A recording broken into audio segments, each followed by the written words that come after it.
எங்க பார்த்தாலும் அப்படிதான் சார் சுத்துறாங்க. எல்லாம் ஒத்துக்கிறீங்களா? Selfishness sir. பப்ளிக் சர்வீஸ் ரொம்ப புவரா இருக்கு சார். எல்லாம் ஒத்துக்கிறீங்களா? கவர்மெண்ட் பஸ்ல ஏற முடியல சார், கவர்மெண்ட் ஹாஸ்பிட்டல்ல கால் வைக்க முடியல சார். ஒத்துக்கிறீங்களா இல்லையா? எனக்காக சார் சொல்லாதீங்க பிளீஸ்.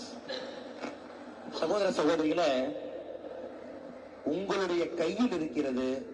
இந்த நாட்டை பண்பான தேசமாக மாற்றக்கூடியது உங்களுடைய கையில மட்டும்தாங்க இருக்கு. யார் கையில? நாங்கெல்லாம் சேர்ந்து பணக்கார நாடா மாத்திரலாம்.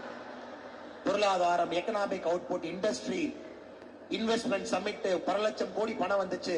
ஆப்பிள் வந்துச்சு, வாட்ச் மேனுபேக்சர் பண்றாங்க, செல்போன் மேனுபேக்சர் பண்றாங்க, ஸ்பெஷல் எக்கனாமிக் ஜோன், தொழிற்சாலைகள் எல்லாம் பண்ணிடலாம். ஆனா பண்பு மட்டும் ஒரு சமுதாயம் உருவாக்கும். பண்பை அரசாங்கம் உருவாக்க முடியாது.